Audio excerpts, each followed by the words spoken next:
Arameri SMS ವಿದ್ಯಾಸಂಸ್ಥೆಯಲ್ಲಿ 77ನೇ ಗಣರಾಜ್ಯೋತ್ಸವ ಕಾರ್ಯಕ್ರಮವನ್ನು ಅದ್ದೂರಿಯಾಗಿ ಆಚರಣೆ ಮಾಡಲಾಯಿತು. ಧ್ವಜಾರೋಹಣವನ್ನು ಕಾಫಿ ಬೆಳೆಗಾರರಾದ ಕಂಡ್ರ ತಂಡ ಪ್ರವೀಣ್ ಪೂವಯ್ಯ ಅವರು ನೆರವೇರಿಸಿದರು. ಸಭಾ ಕಾರ್ಯಕ್ರಮದಲ್ಲಿ ವಿದ್ಯಾಸಂಸ್ಥೆಯ ಪ್ರಾಂಶುಪಾಲರಾದ ಕುಸುಮ್ ಟಿಟ್ಟೋ ಅವರು ಮಾತನಾಡಿ, ಗಣರಾಜ್ಯೋತ್ಸವವು ಹಾದು ಬಂದ ರೀತಿಯಿಂದ ಸಂಕ್ಷಿಪ್ತವಾಗಿ ವಿವರಿಸಿದರು. Having solemnly resolved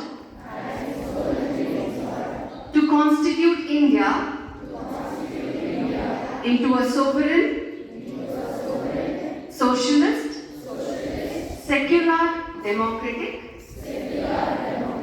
republic and to secure big day.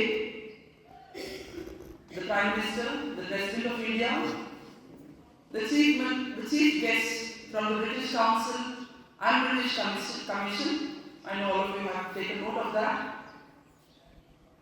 Swatantrata ki mantra is Vande Mataram, celebrating its 150th anniversary. Samriddhi ki mantra. What is that, children? Can you all repeat? What is Samriddhi ki mantra going on in India now? Atmanirbhar Bharat. Thank you.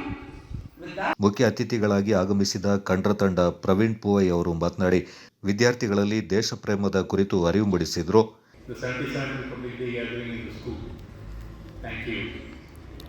Actually, the parade which you performed, it took me back in very nostalgic memories. Since when I was in college, I used to participate in this Republic Day parade in the Delhi and Bangalore.